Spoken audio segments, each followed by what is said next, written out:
नमस्कार। आज का इस 5 मिनट का वीडियो में हम लोग विनोद बिहारी महतो कोयलांचल यूनिवर्सिटी का जो अंडर ग्रेजुएट कोर्स चलता है उसमें सेकंड सेमेस्टर में क्या क्या पेपर पढ़ना है उसके बारे में डिटेल चर्चा करने का कोशिश करेंगे। बताना जरूरी है कि सेकंड सेमेस्टर में कुल 6 पेपर पढ़ना होता है जिसमें टोटल 20 क्रेडिट रहता है। लेकिन यहाँ कुछ पेपर का जो सेटअप है थोड़ा सा फर्स्ट सेमेस्टर से अलग है। यहाँ पर 2 मेजर पेपर पढ़ना होता है। एक माइनर फ्रॉम वोकेशनल का पेपर पढ़ना होता है जिसका कोडिंग है MN2A, और साथ में पढ़ना है एक AEC, एक ACC और एक MDC का पेपर। सेकंड सेमेस्टर में दोनों जो मेजर पेपर है दोनों 4-4 क्रेडिट का है, अर्थात टोटल 8 क्रेडिट का है, और हर एक का पेपर का फुल मार्क्स है 100 और पास मार्क्स है 40। AEC2 मतलब एबिलिटी एनहांसमेंट कोर्स जो 2 क्रेडिट का है उसका फुल मार्क्स है 50, पास मार्क्स है 20। यहाँ पर हिंदी और इंग्लिश लैंग्वेज लेने का ऑप्शन है। लैंग्वेज रिलेटेड स्किल को डेवलप करने के लिए ये पेपर पढ़ाया जाता है। इसके बाद है SEC2 स्किल एनहांसमेंट कोर्स जो 3 क्रेडिट का है। इसका फुल मार्क्स है 75, पास मार्क्स है 30।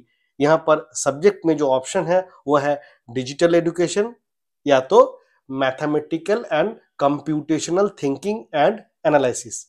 डिजिटल एजुकेशन के अंदर क्या क्या पढ़ना है वो है an overview of computer system, basic hardware and software, operating system, word processing, spreadsheet and presentation, internet, e governance services, digital financial tools and its application and cyber defence. इसके बारे में जानकारी रखना जरूरी है। फिर पढ़ना है MDC2 मतलब मल्टी डिसिप्लिनरी कोर्स जो 3 क्रेडिट का है। इसका फुल मार्क्स है 75, पास मार्क्स है 30। याद रखना है कि पहले तीनों सेमेस्टर में अलग अलग मल्टी डिसिप्लिनरी पेपर सिलेक्ट करना पड़ता है। यहाँ पर जो सब्जेक्ट का ऑप्शन रहता है वो है life science, physical science, mathematical and computer science, data analysis, social science and humanities. इसी के अंदर से जो सब्जेक्ट स्टूडेंट को लेना है उसके बारे में डिपार्टमेंटल टीचर से संपर्क करके बात करने के बाद फाइनल करना ही उचित रहेगा। थ्योरी या प्रैक्टिकल पेपर के बारे में जो इंटरनल एग्जाम होता है उसमें डिपार्टमेंटल टीचर से संपर्क करना बहुत जरूरी है।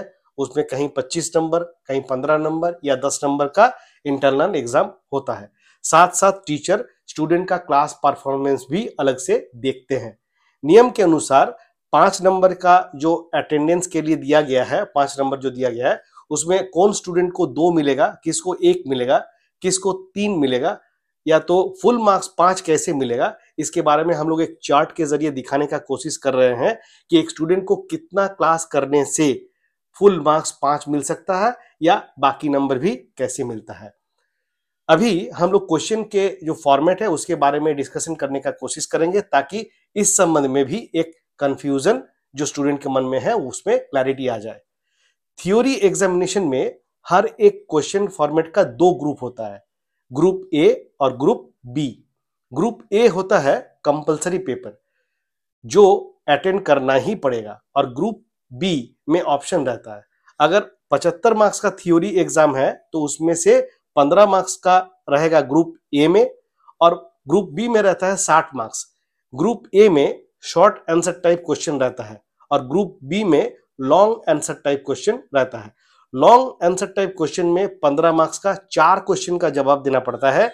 इसके लिए स्टूडेंट के साथ काफी सारा ऑप्शन रहता है।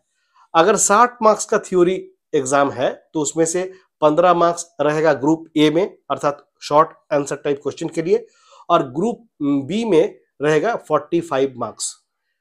ग्रुप B का जो 45 मार्क्स है उसके लिए 3 क्वेश्चन का आंसर देना पड़ता है 15 मार्क्स का, और इसके लिए भी स्टूडेंट के पास ऑप्शन रहता है। इंटरनल एग्जाम के लिए विभागीय शिक्षक से संपर्क करना जरूरी है। क्यों? क्योंकि यहाँ असेसमेंट की जो प्रक्रिया है वो विभागीय शिक्षक पर ही निर्भर करता है। वो थ्योरी एग्जाम लेंगे, प्रोजेक्ट करवाएंगे, फील्ड वर्क करवाएंगे, या तो प्रैक्टिकल करवाएंगे, वाइवा वॉइस लेंगे, या फिर कोई अन्य इनोवेटिव काम स्टूडेंट से करवाएंगे वो उन पर निर्भर करता है। इसलिए डिपार्टमेंटल टीचर से इस संबंध में संपर्क करना जरूरी है। अगला वीडियो में हम लोग सेमेस्टर 3 के बारे में डिटेल चर्चा करेंगे और कोशिश करेंगे उस पर भी क्लैरिटी देने का। नमस्कार।